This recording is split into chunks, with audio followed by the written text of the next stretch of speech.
ఒక్కసారి కొమ్మూరి గోల్డ్ కి కాల్ చేయండి. తాకట్లో ఉన్న మీ బంగారాన్ని విడిపించి మార్కెట్ ప్రైస్ కి వాళ్ళు కొనుక్కుని మిగతా డబ్బులు మీకు ఇచ్చేస్తారు. నమస్తే, వెల్కమ్ టు మనం టీవీ. నేను మీ చార్మి. నల్లకుంట ఇన్సిడెంట్ కి సంబంధించి నిన్న ఒక వార్త, ఈ రోజు ఒక వార్త వస్తుంది. అసలు నిన్నేం వినిపించింది, ఈ రోజు ఏం వినిపిస్తుంది అనే క్లారిటీ తెచ్చుకుందాము. నిన్న మనకి ఏమని తెలిసింది అంటే, భర్త అనుమానంతోని భార్యను చంపాడు, ఆ అమ్మాయి నాకు పుట్టలేదు అనే అనుమానంతోనే చంపాడు అనేది తెలిసింది. నిజానికి అసలు ఈ ప్లాన్ అంతా వేసింది కొడుకే అంటూ ఇంకో వార్త వస్తుంది. మరి అసలు ఇవన్నిట్లలో ఏది నిజం, ఏది అబద్ధం, ఎవరికి ఏది అర్థం అవ్వట్లేదు. అసలు ఈ నల్లకుంట్ల ఇన్సిడెంట్కి సంబంధించి త్రివేణి ఇంట్లో పని చేసుకుంటూ ఇన్ని రోజులు చాలా హ్యాపీగా ఉన్నారు. లవ్ మ్యారేజ్ వీళ్ళిద్దరిది. లవ్ మ్యారేజ్ చేసుకున్న త్రివేణి వెంకటేష్లకు 2 పిల్లలు ఉన్నారు. అయితే కొడుకు కూతురు. కూతురు నాకు పుట్టలేదు అన్న ఏకైక కారణంతో అనుమానం, అంటే ఫస్ట్ అండ్ ఫార్మోస్ట్ ఆ అనుమానం నిజమా కాదా అనేది కూడా తెలియకుండా ఓ అనుమానంతో ఆ అమ్మాయి ప్రాణాలు తీసేశాడు. మంటల్లో డైరెక్ట్గా పెట్రోల్ పోసి మంటలో దగ్ధం చేశాడు. అయితే ఆ వీడియోకి సంబంధించి నేను నిన్న కంప్లీట్గా ఎక్స్ప్లెయిన్ చేశాను. అయితే ఈరోజు అక్కడ ఉన్న ఒక ప్రత్యక్ష సాక్షికి సంబంధించి ఫోన్ ఇన్లో మనకి అవైలబుల్లో ఉన్నారు. ఎలాంటి పేరు కానివ్వండి ఏమీ నేను డిస్క్లోజ్ చేయట్లేదు. ఇది వాళ్ళ ఇంటి పక్కనే జరిగినట్టుగా తెలుస్తోంది. తనకి సంబంధించి ఒకసారి ఫోన్ ఇన్లోకి తీసుకునే ప్రయత్నం నేను చేస్తాను. నమస్తే అండి. నమస్తే మేడం, చెప్పండి. ఇప్పుడు నల్లకుంట్లకి సంబంధించి మీరు అక్కడ ఇన్సిడెంట్ మీకు తెలిసిన వాళ్ళ ఇంటి పక్కన జరిగిందా, లేకపోతే మీరు ఆ ఇన్సిడెంట్ జరిగేటప్పుడు అక్కడే ఉన్నారా? ఆ ఇన్సిడెంట్ జరిగేటప్పుడు మాది పక్కనిల్లే అన్నమాట. Actually okay. ఇన్సిడెంట్ అయిన రోజు నేను అక్కడే ఉన్నాను మేడం. ఓకే. అసలు ఇప్పుడు ఒక వార్త ఏమని బయటకు వస్తుందంటే, కొడుకే అంత చేశాడు అన్నట్టుగా ఒక వార్త బయటకు వస్తుంది. నిజంగానే కొడుకు అంతే చేశాడా? యాక్చువల్లీ కొడుకుని తప్పు పట్టడానికి లేదండి. అసలు ఏమైందంటే వాళ్ళది వచ్చేసి లవ్ మ్యారేజ్ అన్నమాట. వాళ్ళు మాకు రిలేటివ్స్ అవుతారు, మా పక్కింట్లో ఉంటారు. వాళ్ళది ఇంటర్ క్యాస్ట్. ఇంటర్ క్యాస్ట్ మ్యారేజా? లవ్ మ్యారేజ్ కదా వాళ్ళది? Love marriage madam. ఓకే. అయితే వాళ్ళకి మ్యారేజ్ అయ్యి కూడా 10 years అవుతుంది. ఓకే. మరి అంత 10 years లవ్ స్టోరీ కదా, మరి పిల్లలు 2 ఉన్నారు, అనుమానంతోనే చంపాడు అని చెప్పేసి తెలుస్తుంది. మరి ఇక్కడ ఏదనుకోవచ్చు? యాక్చువల్లీ అనుమానము అది ఇప్పటి నుంచి ఉంది కాదండి. పెళ్ళైన గత కొంతకాలం, పెళ్ళైన కొద్ది అంటే ఒక 3-4 years నుంచే ఆయనకి ఆమె మీద అనుమానం ఉందన్నమాట. దాని మీద వాళ్ళకి తరచూ గొడవలు అయితే ఉండేవి. అండ్ ఇంకోటి ఏంటి అంటే, ఆమె 1 year బ్యాకే ఆయన మీద పోలీస్ కంప్లైంట్ కూడా ఇచ్చింది. అంటే తనని టార్చర్ చేస్తున్నాడు అని చెప్పి, ఆమెని ఇట్లా అనుమానిస్తున్నాడు, గొడవ పడుతున్నాడు, కొడుతున్నాడు అని చెప్పి 1 year బ్యాక్ ఆమె పోలీస్ స్టేషన్ లో కంప్లైంట్ ఇవ్వడం కూడా జరిగింది. తర్వాత పోలీసులు ఓకే నేను నార్మల్ గానే ఉంటాను అని అనడం అయింది ఆయన. యాక్చువల్లీ ఇక్కడ మెయిన్ థింగ్ ఏంటంటే, ఆయన ఇంట్లో నుంచి వెళ్ళిపోయి ఒక 8 months అవుతుందండి. 8 months నుంచి ఇంట్లో లేడు ఆయన. ఆమె ఏంటి అంటే, పాపకి ఒక 6 years ఉంటాయి, బాబు 8 years బాబు. ఇంకా వాళ్ళిద్దరిని పెట్టుకొని ఇక్కడే వాళ్ళిద్దరిని పట్టుకొని ఒక హోటల్లో పని చేస్తూ ఆమె చూసుకుంటుంది, ఆ పిల్లల్ని చూసుకుంటుంది. 8 months నుంచి ఆయన ఇంట్లో లేదు. ఒక 2 months బ్యాకే అయ్యప్ప మాల వేసుకొని ఇంటికి వచ్చాడనమాట. మాల వేసుకొని వచ్చి, నేను మారిపోయాను, ఇంకా నిన్ను పిల్లల్ని ఇబ్బంది, నా పిల్లల్ని చూసుకుంటూ ఇక్కడే ఉంటాను అని చెప్పి చెప్పడం జరిగింది. వచ్చిన ఒక 10-15 days వరకు బానే ఉన్నాడు.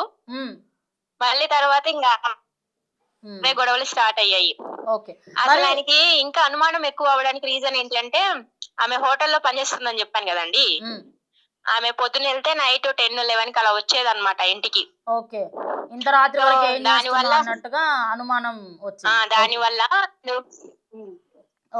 మీరు అన్నారు కదా బాబు చేశాడు మొత్తం అని. ఆ బాబుని ఏంటి అంటే, ఆయన మొత్తం ఆయన కంట్రోల్లో పెట్టుకున్నాడు. 8 years బాబు కదా, ఆయనని ఎట్లా కంట్రోల్ చేస్తున్నాడు అంటే, మీ అమ్మ ఏం చేస్తుంది, ఎవరితో మాట్లాడుతుంది, ఎక్కడికి వెళ్తుంది, అన్ని ఒక సీసీ ఫుటేజ్ లాగా ఈయన బాబు వాళ్ళ డాడీకి అందించడం అన్నమాట. డాడీ ఈ రోజు అమ్మ అక్కడికి వెళ్ళింది, ఇక్కడికి వెళ్ళింది, అటు అక్కడ వాళ్ళతో మాట్లాడింది, వాళ్ళ ఇంటికి వెళ్ళిందని బాబు ఆయన చెప్పేలాగా ఆయన్ని కంట్రోల్లో పెట్టుకున్నాడు బాబుని. నీకు అది కొనిపిస్తా, ఇది కొనిపిస్తా, బొమ్మలు కొనిపిస్తా అని చెప్పి, ఈవెన్ నిజం చెప్పాలంటే ఆ పెట్రోల్ కూడా బాబుతోనే తెప్పించాడంట అతను. యాక్చువల్లీ ఇన్సిడెంట్ అయింది December 23rd రోజు నైట్ అండి. బాబుతో పెట్రోల్ తెప్పి బాబుని ఫస్ట్ బయటికి రప్పించి వాడు ఏం చేస్తాడంటే 6 years పాప అని చెప్పాను కదా మీకు. ఆ పాప అక్రమ సంబంధం, ఇది నా పాప కాదు అంటున్నారు. వాళ్ళ అమ్మ పక్కన పడుకొని ఉంటే పాప వాళ్ళ అమ్మ పక్కన పడుకుంటే వాళ్ళిద్దరి మీద పెట్రోల్ పోసి బాబుని బయటికి తీసుకొని వచ్చి నిప్పంటిచ్చి బయటకు వచ్చేసరికి ఆ చిన్న పాప వాళ్ళ అమ్మ అరుస్తుంటే లేచి బయటికి పరిగెత్తుకుంటూ వచ్చి పక్కింటి అంటే మమ్మల్ని లేపింది. మమ్మల్ని ఇంకా పక్కన ఉన్న ఇంట్లో వాళ్ళని లేపింది. ఓకే. ఆ పాప కూడా ఇప్పుడు హాస్పిటల్లో ఉంది, ట్రీట్మెంట్ అవుతుంది. ఇంకా మేము పోలీసులు డోర్ ఎంత పగలగొట్టినా రాలేదు. పోలీసులకు కాల్ చేస్తే వాళ్ళు వచ్చారు. ఇమీడియట్ గా ఆమె బాడీని గాంధీ హాస్పిటల్ తీసుకెళ్లారు. ఆ నైట్ మొత్తం ట్రీట్మెంట్ అయింది. ఆమె నెక్స్ట్ మార్నింగ్ అంటే December 24th రోజు చనిపోయింది అనమాట. ఆ రోజు న్యూస్ బయటకు వచ్చింది. ఓకే, థ్యాంక్ యూ అండి, thank you so much. Okay madam. So నిన్నటి వరకు ఏమనుకున్నాము, భర్త పిల్లలకి సంబంధించి పిల్లల్ని అడ్డు పెట్టుకొని చంపాడు అని చెప్పేసి మనకి ఈరోజు తెలుస్తుంది. నిజానికి ఆవిడ 23వ తారీఖునైన ఈ ఇన్సిడెంట్ 24వ రోజు తాను ఇంకా లేదు అని తెలిసింది. అసలు ఎంత దారుణం అంటే తండ్రి కొడుకుతోనే పెట్రోల్ తెప్పించి తల్లిని చంపించే ప్లాన్ వేసిండు. ఎందుకు అంటే ఇప్పుడు పిల్లలకి సంబంధించి నీకు బొమ్మలు కొనిస్తా, నీకు అది కొనిస్తా, ఇది కొనిస్తా అని మభ్య పెడితే మంచిగా చేస్తారు. ఇంకోటి, ఆ పెద్ద మనిషి అయ్యప్ప మాల వేసుకొని వచ్చి నేను మారిపోయినా అన్నాడట. ఈ మాల వేసుకోవడం అంటేనే ఓ పవిత్రత. అలాంటిది ఆ పవిత్రతనే నాశనం పట్టించినావు కదా.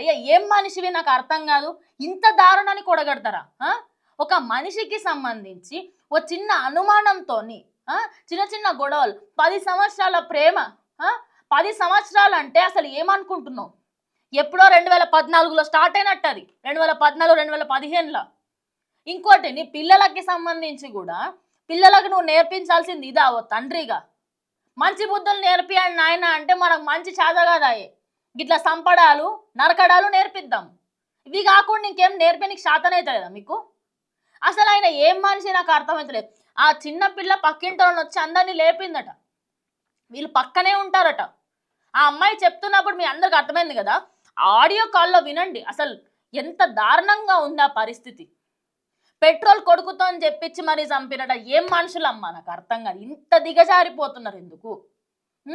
ఆ అమ్మాయి చిన్న పాప బతికే ఉంది, కానీ ఆమె ఇప్పుడు ఎవరి కోసం బతుకుతుంది? ఎవరి కింద బతుకుతుంది? తల్లి లేదు, తండ్రే చంపడానికి ట్రై చేసిండు. పోనీ అన్న దగ్గరికి పోదామంటే ఆడే కసాయి లెక్క తయారైండు. ఎవరి దగ్గర ఉంటుంది ఆ పిల్ల? ఆ పిల్ల బాధ్యత ఎవరు తీసుకోవాలా? ఇవన్నీ క్వశ్చన్స్కి ఎవరు ఆన్సర్ ఇస్తారు? ఇప్పుడు ఆయన జైలుకి తీసుకువెళ్ళరు సరే, కానీ ఒక్కసారి ఆలోచించండి. ఇలాంటి సిచ్యువేషన్స్కి సంబంధించి ఇప్పుడు ఇక్కడ తండ్రిని ఏ శిక్ష వేస్తే వాడు బాగుపడతాడు? రేపటి తరానికి ఒక ఎగ్జాంపుల్ ఇవ్వాలంటే నాకు ఏం శిక్ష ఇవ్వాలా? ఎలాంటి విషయాలతో మీరు మారుతారు? మీ అసంటోళ్ళు అనుమానాలతో చంపుకున్నాడు. నిన్నటి వరకు మనం ఏమనుకున్నాము, అసలు ఇందులో ఆ అబ్బాయికి చిన్న బాబుకి సంబంధం లేదు. చిన్న బాబు అసలు ఎక్కువ మట్టుకి తల్లికి ప్రేమ కోసం అనే వెయిట్ చేస్తున్నట్టుగా మాట్లాడుకున్నాం. కానీ ఈరోజు కంప్లీట్గా బయటకు వచ్చినప్పుడు స్టోరీకి డే బై డే అంటే ఈ కథకి సంబంధించి ఇందులో రోజుకో కొత్త ట్విస్ట్ యాడ్ అవుతుంది. యాడ్ అవ్వడమే కాకుండా సోషల్ మీడియా అంతా కూడా వీడిని తిట్టిపోస్తున్నారు. ఇలాంటి కేసుల వల్లనే దేశం బాగుపడట్లేదు. అసలు మనిషి జాతిలో ఇలాంటి ఒక నికృష్టుడు నీచుడు ఉండడం వల్లనే ఈ రాక్షస గుణాలు రోజు రోజుకి మనుషులలో ఎక్కువైతున్నాయి. ఈయనకు ఖచ్చితంగా కఠినమైన శిక్షలు పడాలి. ఆ పిల్లాడికి కూడా పడాలి. ఎందుకంటే చిన్న పిల్లాడు అని చెప్పేసి మనము ఖచ్చితంగా అసలు ఆ అబ్బాయి ఏజ్ నేను డిస్క్లోజ్ చేయొద్దు అనుకున్నాను. తను చెప్పడంతో 8 years 6 ఏళ్ళ పిల్లలతో మీరు చేయించేది అవ్వ సిగ్గు పోతుంది ఒక చెప్తే. చిన్న పిల్లలకి నువ్వు చెప్పాల్సిన బుద్ధులు అవ్వా. ఒక హోటల్లో పని చేసుకుంటున్నానికి అనుమాన పడతావా? నీ పెళ్ళామే కదా, ఇక లవ్ మ్యారేజే కదా చేసుకున్నావు. పెళ్ళి అయినప్పటి నుంచి అనుమాన పడతానన్ను. ఏంటికి పెళ్లి చేసుకున్నావు? అనుమాన పడనీకా, సంపనీకా? ఇలాంటివి ఖచ్చితంగా రోజు ఎక్కువ అవుతున్నాయి. సో నేను ఆ అమ్మాయికి సంబంధించి ఆ ఏరియాలో ఉన్న వాళ్ళ దగ్గర నుంచి నేను చేయగలంత ప్రయత్నం నేను చేశాను. కంప్లీట్ స్టోరీ మీకు చెప్పడానికి, కంప్లీట్గా నిజాలు ఏంటి అని చెప్పడానికి, ఇలాంటివి ఇంకేవి జరగకుండా ఆపడానికి ఇదో చిన్న ప్రయత్నం మాత్రమే. మీ సర్కిల్లో ఎవరైనా గొడవ పడుతుంటే వాళ్ళని సర్ది చెప్పి, కావాలంటే వాళ్ళకి ఎలా ఈ ఇన్స్ట్రక్షన్స్ కావాలన్నా చెప్పండి, కానీ ఈ స్టేజ్ వరకు తీసుకొచ్చుకోకండి. ఇది ఇవాళ వీడియో. ఇంకో వీడియోతో మళ్ళీ కలుస్తాం. అంటే నేను కీప్ వాచింగ్ మనం.